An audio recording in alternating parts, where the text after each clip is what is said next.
This is CBC Winnipeg News. My lunch hour just got extended by like 5 minutes. We're here today to make history.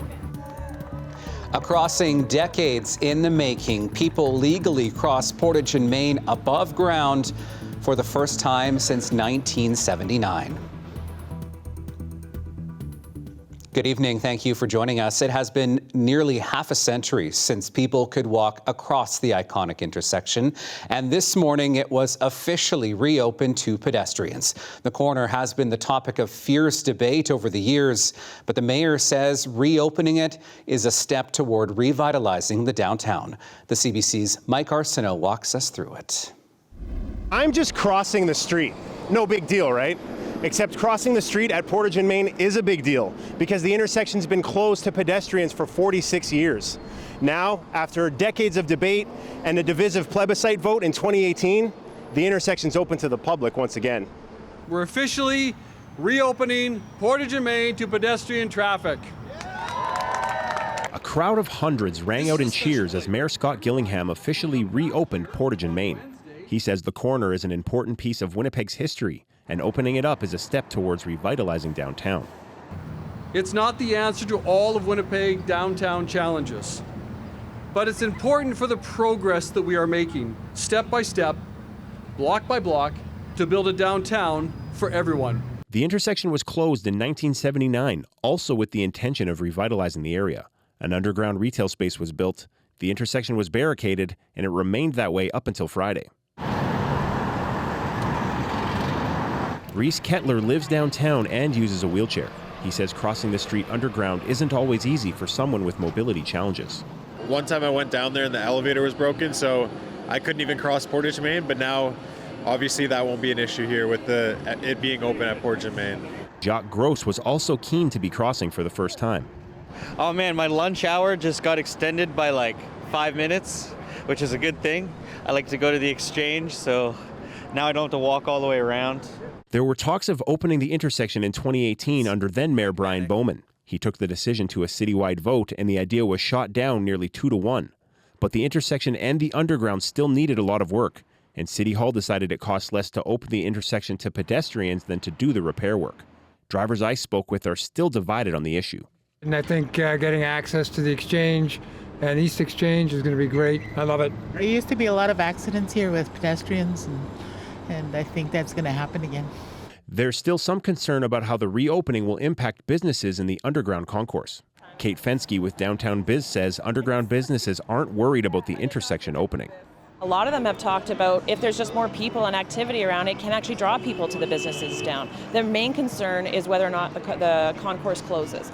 Well done. Gillingham doesn't think pedestrian traffic will have a significant impact on driver commute times.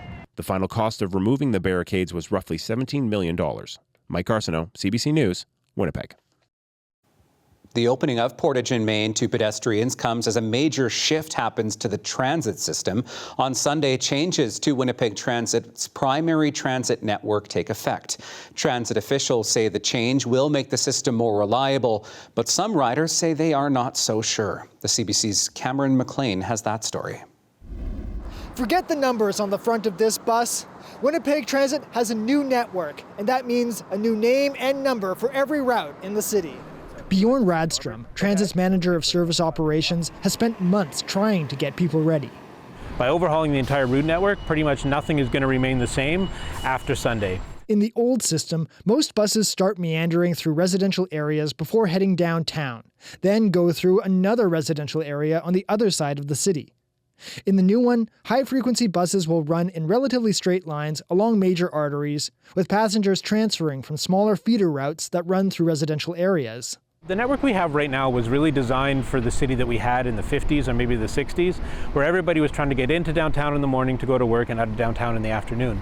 But the city's really changed and everybody's travel patterns have changed. This is going to be the worst idea ever. Jared Strelnikov rode the bus every day for almost 20 years. But he bought this truck after learning his bus would stop running before he finishes work in the evening. You can have reliable bus service all you want, but if you're not running it late into the evening or into the night, it's useless. Rick Terrio uses the bus every day. So how are you feeling about the new network that's going to be launching this weekend? We'll see what happens. Yeah? It looks confusing. Winnipeg Transit posted the new schedules online May 1st, adding a feature to its website that allows riders to plan their trips using the new routes. They also sent out travel trainers in their blue vests to help people navigate the new system. Chris Scott, president of the union representing transit drivers, says they're ready for the change. We're both excited for this to finally be rolled out and a little nervous on the impact that it'll have. Another thing that changes Sunday, these buses on Graham Avenue disappear. They're moving to Portage Avenue while the city reimagines Graham as a pedestrian corridor. Along with the opening of Portage in Maine, it's shaping out to be a summer of change for Winnipeggers. Cameron McLean, CBC News, Winnipeg. The city says an e-bike battery or charger is the likely cause of a house fire in Winnipeg's north end last night. The blaze broke out around 10 o'clock last night on Magnus Avenue between Salter and Andrews Streets. The fire department says everyone got out before crews arrived. Initial findings suggest the fire may have been caused by a lithium-ion battery or a charger for an e-bike that had failed. The city suggests keeping an eye on your devices while they're plugged in and charging. 3 teens have been charged in connection with an early morning attack on a 15-year-old boy in Thompson. RCMP were called to an area just off of Duke Place in the city early on Tuesday morning. They say there were reports that a teen was being attacked by a large group of males, some carrying machetes. Police say the 15-year-old was taken to hospital with serious but non-life-threatening injuries. 3 teens ages 16 to 18 have been arrested. Members of a Winnipeg housing co-op are rallying around a 5-year-old girl after she was attacked by 2 large dogs. The incident happened when she was outside walking just steps from her home in West Kildonan. The CBC's Gavin Axelrod has more. Brooklyn Symbolisti used to play here all the time. It's a common area near her house. But a few weeks ago, it's where the 5-year-old was attacked by 2 large dogs. I was walking to my friend's house and then the dog broke out the game from right here, got me onto the grass and pushed me down and got me. The dog's owner and a bystander pulled the animals off of her, but Brooklyn was left with puncture wounds to her head and ear, along with scratches, scrapes, and bruises, and was treated at the Winnipeg Children's Hospital. While those injuries are healing, I don't think she'll go any farther. She's been left traumatized. She loves it outside. We now have a little girl who comes home, comes straight in the house. She won't play outside unless we nudge her and nicely encourage her that's okay. If she is outside and she hears a dog barking and she doesn't know where it's coming from, so if it's not our dog or it's not our neighbor dog over across from us who she knows, she runs in the house crying and screaming because she thinks every dog barking is out to get her. The incident was reported to Winnipeg's Animal Services, but Symbolisti isn't satisfied by the response. Someone has to be held responsible for this, and I'm sorry, my 5-year-old was walking by, she didn't antagonize them, she doesn't even look at them. Sylvia Birdie also lives in the co-op and had a run-in with the same dogs a few years ago. They came behind me and they jumped at my back. They knocked me flat on my face here, ran right over me, down the basement, looking for the cat, which they couldn't find because she hid so well. 94 residents of the co-op recently signed a petition calling for the dog's removal. It was presented to the co-op's board. Sean Orn says the board has hired a lawyer to help. A lot of us are fairly upset and concerned about the reaction or lack of reaction as far as how Animal Services has also addressed this. We tried to talk to the dog's owner on Friday, but nobody answered the door. The city of Winnipeg is investigating. They say they've been in contact with both parties and are aware of a previous incident involving the dogs. Meanwhile, Brooklyn's mother is determined to see her daughter playing in the common area again. Gavin Axelrod, CBC News, Winnipeg. Well, another decent day, at least here in Winnipeg. We have started to see some severe weather in parts of southern Manitoba, though, in parts of the west. Meteorologist Colette Kennedy is keeping an eye on our weather tonight. Colette. Thanks, Riley. Yeah, it is a busy night in the Weather Center. We are looking at some active weather. And, you know, as we go through the evening and even the overnight hours, some of the watches and warnings will be fluctuating. So you want to remain sky aware and know what's going on and don't be caught off guard.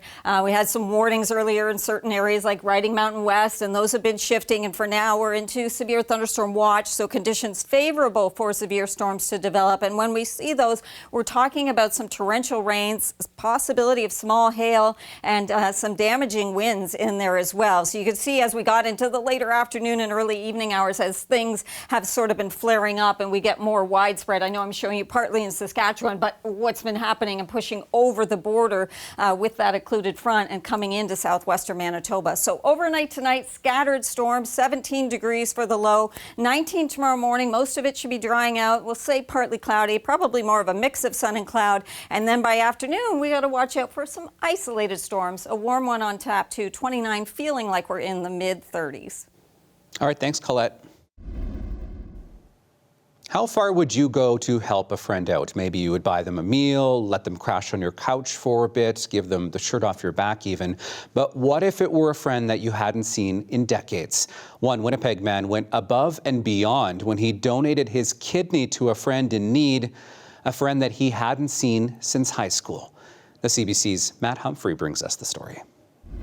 It's not that bad a scar. No. Yeah, so Tim's is horizontal and mine's vertical. Would you give a kidney to a friend you haven't seen in 5 decades? After our initial getting together, I just went, well, let's at least find out if I'm a match, and sure enough, I was. Both at 66 years of age, Daryl Schrader feels like he has a new lease on life after getting a kidney from Tim Fraze. They were close at their Altona High School, but hadn't spoken in about 50 years. Around 3.5 years ago, Schrader learned he had polycystic kidney disease. So it was 2 weeks after that I got my port put in, and I started training on dialysis right away. A few months after that, reminiscing about his youth, Schrader found Fraze on Facebook. I wasn't even sure it was him. Yeah. Because it was like no hair. He used to have this big head of hair. The two learned they had type O blood, and Tim felt it was his destiny to give his old friend a kidney. People that were part of my kidney team said all the way through, you know, there's never a time where you can't say, I'm not doing this anymore. So the pressure wasn't ever about, I have to do this now that I've started. It was nearly a year and a half of testing and scans to make sure they were a match. A ton of tests, and I was expecting at some point to get this call from Tim saying, you know what, sorry man, I just didn't make it because I've had this call 3 times already. And so every time I went through a test, it was like, okay, and then finally it's like, we're at the end of testing. And I'm kind of going, this might work. The friends hope people learn from their story and learn more about kidney donation, a hope shared by Ashley Tobin with the Manitoba Kidney Foundation. There is such a need here in Manitoba. Living with kidney disease comes with an extreme financial burden. So the longer you're on dialysis, the longer that financial burden is. Tobin says donating is safer than people often think. A lot of people can be born with one kidney and not even know that they were born with one kidney. So you can live a fully functioning life with one kidney. You'll lose, on average, about 80% of your kidney function before you'll start to kind of feel that something might be going on. With dialysis a thing of the past, traveling is easier. I think you and I going on a road trip would be a very good idea. Oh, absolutely. Yeah. Absolutely. We can go crazy, go to like Minot. Are you sure you want to go down to the States? Well, let's just tiptoe across the border and get the hell out of there. Matt Humphrey, CBC News, Winnipeg. Several outstanding Canadians will be recognized next week with the country's highest civilian honor.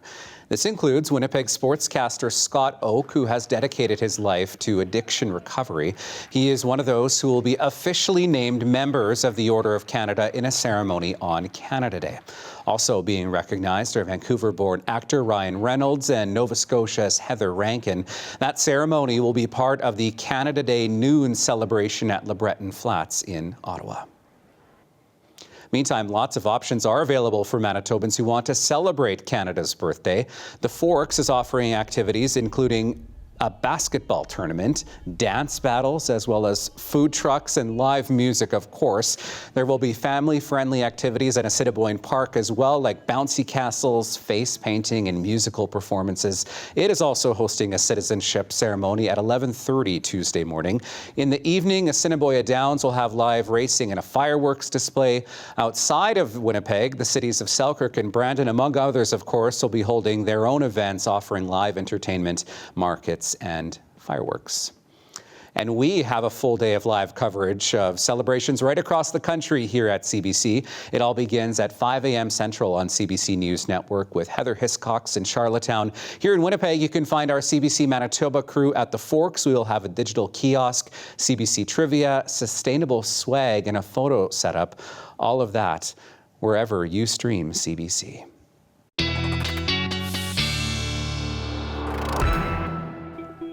All of that coming as school is now out for the summer for students across the province. Lots of families will be getting out, particularly this weekend with the warm temperatures we've been seeing. But we have seen some active weather. We had a tornado warning in place earlier in the afternoon for Riding Mountain West between Roblin and Russell. Let's get back to meteorologist Colette Kennedy now.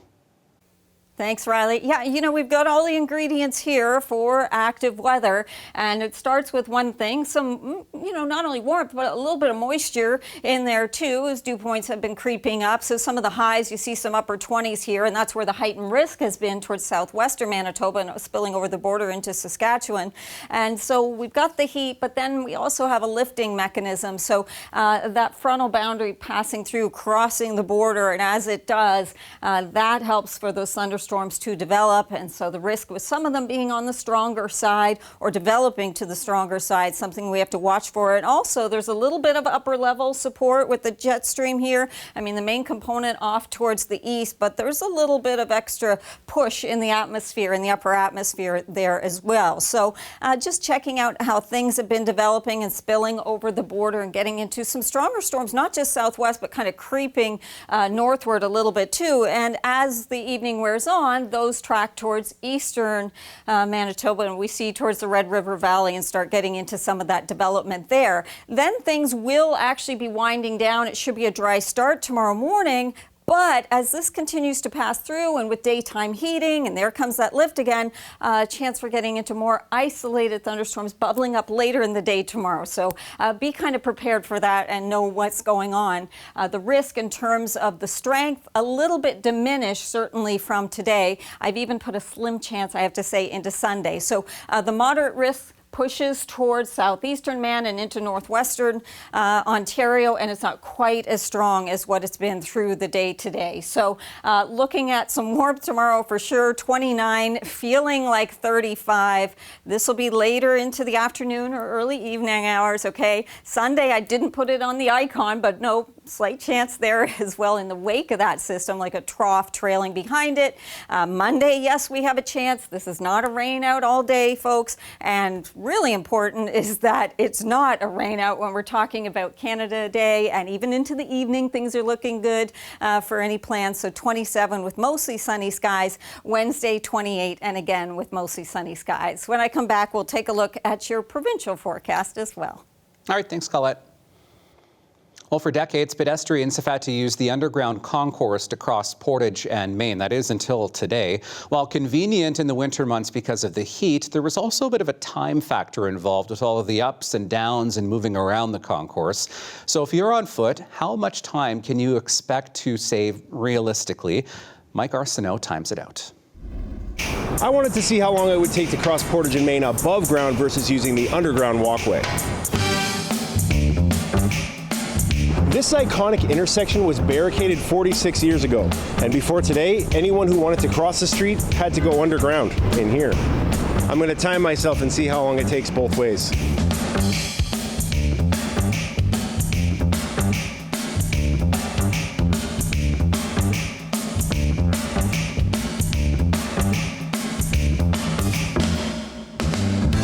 Okay, I made my way across and it took about 2 minutes. Now let's see how long it takes me to cross above ground.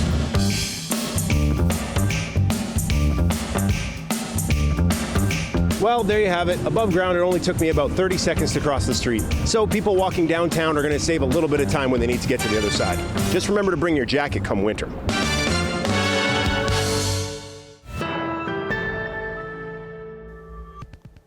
A new healing village for Indigenous women, girls, Two-Spirit and trans people is now open in Bel Air, Manitoba.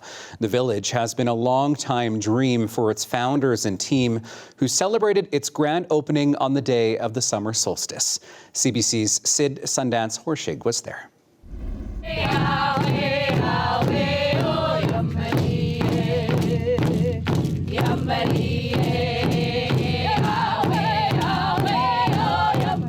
It's a long time dream coming true, actually happening.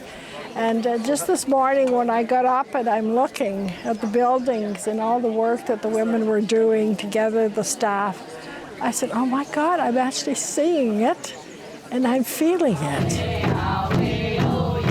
The Clan Mothers Healing Village has been in development for nearly a decade. Great-granddaughter, my granddaughter. Last week, it finally opened. The new Healing Village is located in Bel Air on the shores of Lake Winnipeg. It's a place of refuge for sexually exploited and vulnerable women, girls, and two-spirited people. Our focus is on our most vulnerable, those who do not get opportunities and those who need opportunities. It's not just our communities that are desperate for us, the whole world needs matriarchal knowledge back. During our visit, we talked with the women who have gone through the program in the Winnipeg location. My cousin actually reached out to me and told me about this program, and I felt like I was sober, but I was like stuck still, like I wasn't doing any part of the healing that needed to be done within myself. I came into this program after recently starting a journey of recovery from a meth addiction and was kind of sitting a little stagnant. Traditional Indigenous values are at the heart of the village's teachings. The hope is to reconnect clients with their culture. I love it. It's beautiful. The goal is to provide a safe and land-based space for programming to help the women on their road to healing.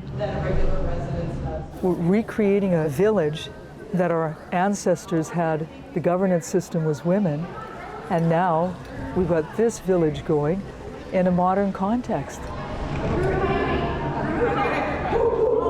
They're just very loving and caring and very, very supportive, which I've never had before in my life. So it was a little uncomfortable at first, but after a while, I just can't get enough of it now.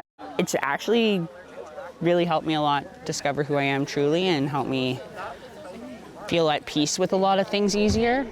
Many of the women who have gone through the program have turned around and built the structures that we see today. The project cost approximately $9 million. It was funded by the provincial and federal governments, several charities, and private donors. It finally hit me today, like walking into the elders' cabin and like seeing all the furniture and everybody just communicating and having a good time in there. I can't explain the feeling, but it's like I was sitting there and I'm like, oh, we built that from like the foundation up to the finish. And it's just a phenomenal feeling because of what we come from.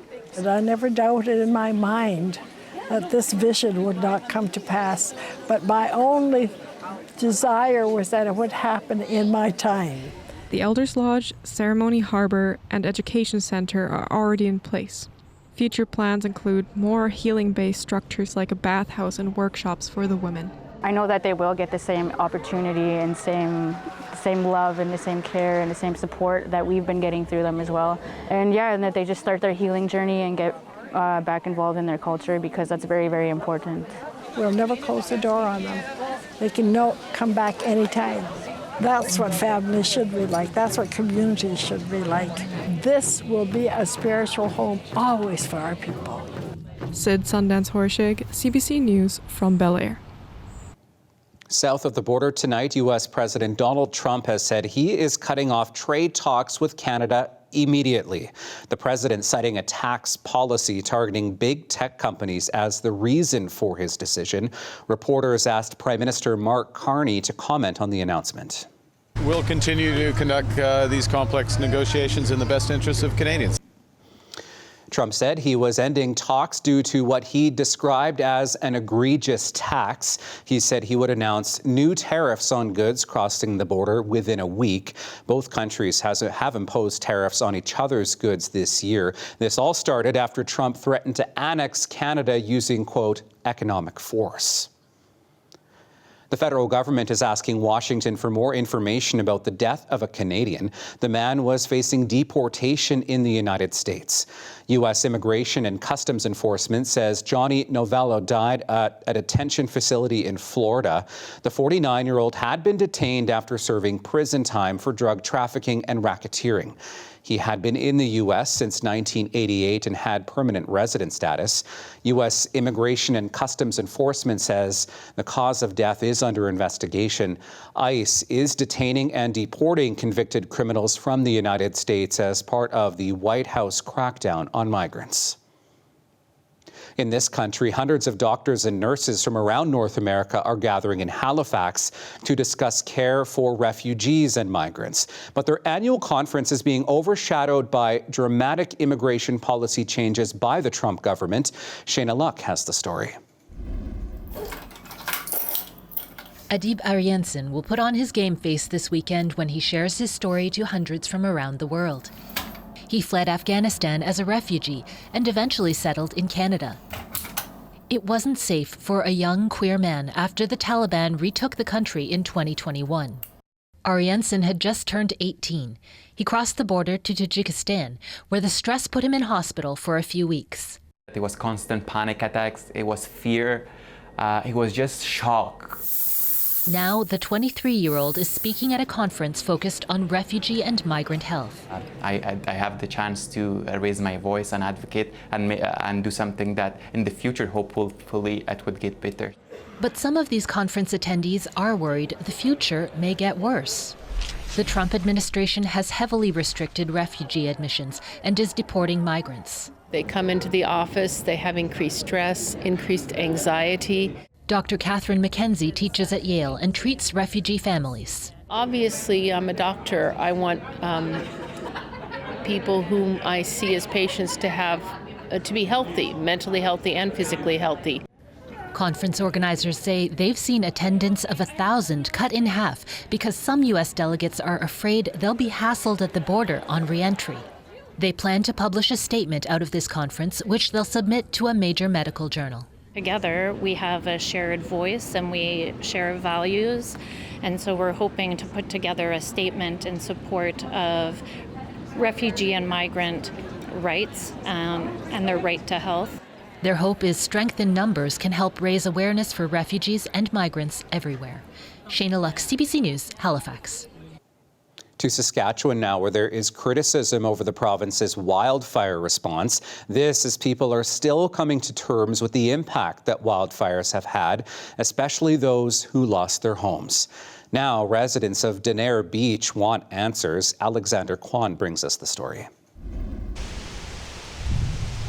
The Wildfire took nearly everything my family has built over the past 25 years. What makes this loss even more painful is learning that it could have been avoided. Residents of Denair Beach say they've had enough, and the Northern Village's MLA says the provincial government failed to act as a wildfire swept towards the community. The folks standing here with me knew this fire was a threat to their community, especially with no rain in the forecast. And while both Manitoba and Saskatchewan declared provincial states of emergencies, only one of them picked up the phone and asked for help. More than 200 homes were destroyed in the community of around 700 people. Jennifer Heisert also believes the government dropped the ball. I don't want anyone else to experience the pain and loss that my family and I have endured. The Saskatchewan Party government abandoned us when we needed them most, and we cannot allow this to happen again. One man who stayed behind to fight the fires says things may have been different if the Saskatchewan Public Safety Agency provided more help.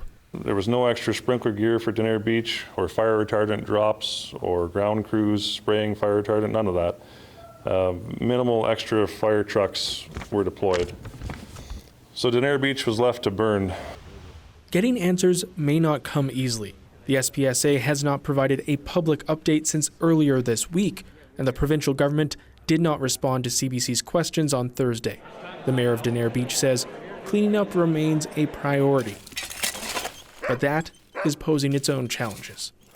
A lot of stuff, nobody's ever handled that before in that capacity, so there's going to be a learning curve. Rebuilding Denair Beach will come after that, but residents of the village say in the meantime, they're stuck waiting on guidance from the province. Alexander Kwan, CBC News, Regina. High winds and hot weather continue to fuel wildfires in Greece. Authorities there warn the situation will remain severe until temperatures cool down. Dozens of firefighters, supported by planes and helicopters, are battling the flames. Several residences in a coastal town near Athens have burned to the ground. At least 40 people there have been forced to leave their homes. Authorities believe climate change is partially to blame for hot weather across Europe in recent years. Greece has spent hundreds of millions of dollars to combat extreme weather events like fires and flooding. Tech giant Microsoft is doing away with its infamous blue screen of death. If you've ever used a PC at home or at work, you've likely seen this screen before. It pops up during unexpected restarts or tech issues on Windows computers. Microsoft announced the move in a blog post yesterday. Users beware, the error message board, though, will take on a different new color. The company says it is switching to a black screen later this summer on all Windows 11 devices.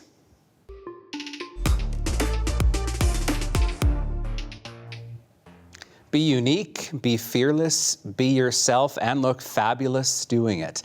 As Pride Month comes to a close, that is the advice shared by 3 Winnipeggers who use fashion and particularly vintage clothes to express their individuality.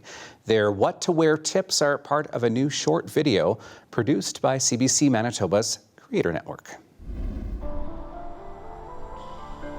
Vintage clothing definitely helps me express myself. It can really allow for an individual to present themselves in a way that matches how they feel inside. The queer community has always been involved in influencing fashion. I feel like when people look at me, they're like, yeah, she's a little fruity. She's a little fruity, and I like that. I want people to know that I am gay.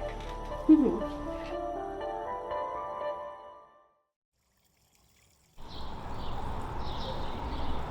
Hi, my name is Moss Queen. My pronouns are they, them. I'm a creative in Winnipeg. I'm also in a local band. I make music. I encourage everybody to just cherish your loved ones and the nature around us. I describe my style as I do really like vintage pieces. I mainly focus on color palettes and different textures and patterns. Are you ready? So there's this one that I've worn at a couple shows. I also have this mesh shirt that also has little sparkles all over it. With my experience being non-binary and gender fluid, one thing that was really interesting to me was never understanding growing up, even as a kid, why I had to wear certain clothes just because of the gender I was assigned. And then this is a 2-piece set, and I think this is so stinking cute. Love to wear it. Hi, I'm Talia. My pronouns are she, her. I love vintage fashion, and I'm a lesbian. Discovering who I am, my sexuality, and my look. Middle school, that's when I really started to, experiment with my outfits. And then at the same time, I was like, maybe I do like girls a little bit. Just a little bit, and obviously as I grew, it got more I like girls, I like men less and less and less. I know thrifting has really played a big role in allowing gender diverse people to really express themselves. I do just mainly thrift. I go to Vintage, The Jar, thrift stores. When I go to different cities, I try to go see what their vintage market is like. So most of it is secondhand. I even grew up with my cousin's hand-me-downs too. It's not a new concept for me to be wearing used clothes. I like wearing used clothes, gives it another life, you know, it's not just gonna go into like a landfill or anything. And then even if it was like broken, I can just fix it, you know? Now, this has to be one of our favorite pieces ever. And that's saying something because we found some pretty incredible pieces over the last 8 years. It's an original 1950s 3-piece outfit. You know, as a queer person my whole life, like a really feminine boy, I felt really left out and misunderstood for many, many years. Lots of bullying as well. We're definitely like making progress towards it, dismantling gender roles. How I dismantle it is like mainly through conversations and helping people I know like understand that femininity and masculinity is more about how the person or the individual feels about it. It's just how you feel in it. Doesn't matter what you wear. However you feel, whatever you wear, I feel like that's just you. That's just you, you know? Don't dress for anybody else. Don't dress to impress anybody else. Do it for yourself, you know? And this doesn't go for queer people. It goes for a lot of different self-identifying groups of people. We tend to kind of wear a uniform. And there's this idea that, you know, as a queer person, you're supposed to dress this way, or as a non-binary person, you're supposed to dress this way, but there really is no one way to dress. There's no uniform. And I think if we just choose things, again, that speak to us, make us feel comfortable, that fit our bodies, we're gonna be happy in the end. Well, this is the last weekend of Pride Month. Winnipeg kicked it off with a Pride parade, of course, at the beginning of the month. And for the grand finale, cities across the country are preparing to host their own annual Pride parades. Toronto is hosting the largest parade in the country. It is the second biggest Pride parade in the world, attracting millions of people to the city over the weekend. Pride Toronto says this year's ceremonies include a focus on the transgender and non-binary community. This year's event also features a 99% Canadian lineup of performers. All right, time for a check on your Manitoba weather forecast. Let's get back to Colette Kennedy now. And Colette, you're talking about that risk of thunderstorms, and that persists as we get into Saturday as well. Thanks, Riley. Yeah, we are looking at a busy evening in our skies with some of the thunderstorm activity. And the highest risk has been closer to that occluded front here in the area of low pressure. So southeastern Saskatchewan, southwestern Manitoba. But as we know, just even a little further north in this moderate area, we've had some stronger cells, some warnings associated with not just the watch area. So that does mean some torrential rain, really heavy downpours, very hard to drive through and certainly not something you want to be driving through. Also talking about not just lightning strikes, but damaging winds, and in there getting some small hail or that potential too. You can see those lightning strikes really building with that energy as we go into the afternoon and now into the evening hours. So as that low continues to push eastward, it's going to push that risk later on tonight over into southeastern Manitoba, over towards Winnipeg. We put some showers in tonight with the forecast around 17 degrees for that overnight low. And hopefully you're tucked in when we have any active weather. Things should have weakened quite a bit by the time it reaches us, but we always have to be sky aware. And then here's what's happening further north. We are still getting a little bit of wet weather into northern Manitoba. Yes, that risk of a few lightning strikes in here too, which we don't want, as we've talked about, but it's been nice to get some moisture through this region. And your temperatures as they flare up through the day tomorrow, including Thompson, getting up to 27, certainly cooler in Churchill. And through the day for southern Manitoba, as we look towards the Inner Lakes region, we're talking about some upper 20s certainly, and likely Portage 31, but Winnipeg up towards 29. So looking pretty good there. In terms of the amounts of rain, it's really hard for the models to pinpoint where a thunderstorm is going to put that heavy downpour. So it tries its best. It gives you an idea at least of where we might see more significant 20 to 30 millimeters plus of rainfall. Now I understand Fridays are feline Fridays. I don't do this all the time, so I'm doing my best filling in here for Riley. So I kind of split the difference. So we've got Flower, the feline. I hope you can see a black cat. I used to have a black cat named Sydney, and this is Marlowe, Bonnie. Marlowe looks like just a sweetheart too. In terms of your forecast for dog walking tomorrow, a little bit different. There's one little area I put yellow, not red, but just because into the afternoon that chance of getting another isolated shower or thunderstorm bubbling up, we want to be watching for that. A look at the Canada Day forecast and the extended coming up. All right, thanks, Colette. You have to look really closely for that black cat. Well, as you saw earlier, Portage in Maine opened today to above-ground pedestrian traffic, but whether or not people should cross amongst traffic has been a contentious issue over the years. A plebiscite in 2018 saw nearly 2/3 of voters say no to reopening the intersection, but in 1991, it sparked protests by those who wanted it reopened. Here now is a story that aired on June 20th of that year. We are here today to show the citizens of Winnipeg that we are not afraid to stand up and fight for our democratic right to have a choice to walk wherever we please. They came armed with picket signs and a blowhorn. A small group of protesters paraded across Portage in Maine through noon-hour traffic. They want the city to open the landmark intersection to pedestrians at street level. This is the most historical corner in Winnipeg. This belongs to the people of Winnipeg. We say Winnipeg doesn't have an image. Well, I mean, if we put everybody underground, Winnipeg won't have an image. This is part of our history. It's part of our culture. They crossed one way, and then the other, and then back again.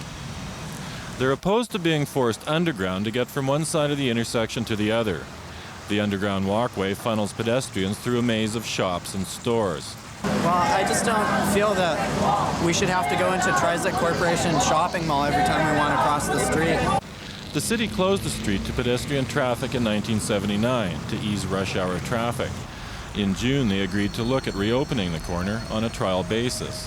Last month, they voted against it because of cost and a commitment to Trizac Corporation. But responsibly, I think, they thought, hey, you can't have a contract with somebody, sign a contract, ask them to put their money into redeveloping this intersection, then change the rules after the game. That doesn't satisfy the protesters. If you make a political decision for the right for citizens to be able to walk wherever they wish, then carry it out. City Council is a failure, a fundamental failure. We need to replace all of them. The protest carried on until police arrived. That shut it down. As for the corner opening again, Council says that won't happen, at least until the contract runs out, well into the next century. Grant Cellist, CBC News, Winnipeg.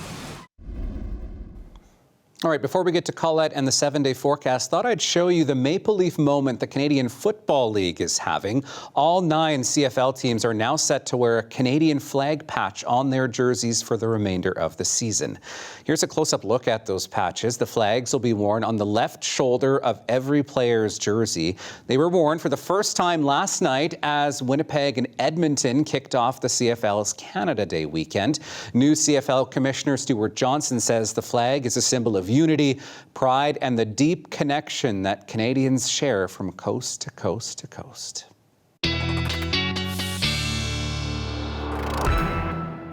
Thanks, Riley. Yeah, we want to remain sky aware as we go into the later evening hours and overnight because of some changing watches and warnings. But I do want to get into not only your 5-day, but your 7-day forecast. Really important. Oh, yeah, Canada Day's in there, but also starting summer for so many of our kiddos. So pretty nice to be getting into the weekend, but we do have to worry about a bit of active weather with some scattered showers and thunderstorms coming back in, pretty isolated, actually, I would say, into tomorrow afternoon. As we go through the weekend, temperatures nearly steady, 26 to 27, but also important, hey, Canada Day looking like we'll have mostly sunny skies. And so for now, let's hope that forecast holds. It's still a few days away, but showing dry conditions.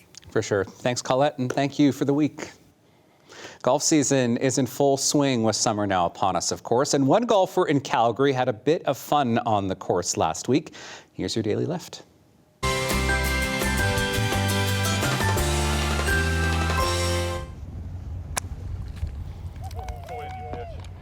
Get in. So he sure let everyone know just how excited he was to drain that chip shot from the water. It happened on the 4th hole at the Glencoe Golf and Country Club just west of the city. A beautifully executed shot at a pretty decent barefooted celebration as well. Oh, and by the way, in case you're wondering, the golfer's name, Mike Overwater. There you go. And that is our program for this Friday. A quick note for you, starting on Monday, as we have done in previous summers, our show at 6 will be going down to 30 minutes for the summer months to give us all a chance to maybe rest and reset a bit after the unrelenting news cycle. I will see you again on Monday. We leave you tonight with more from the celebration at Portage in Maine as pedestrians started to cross. Have a wonderful weekend.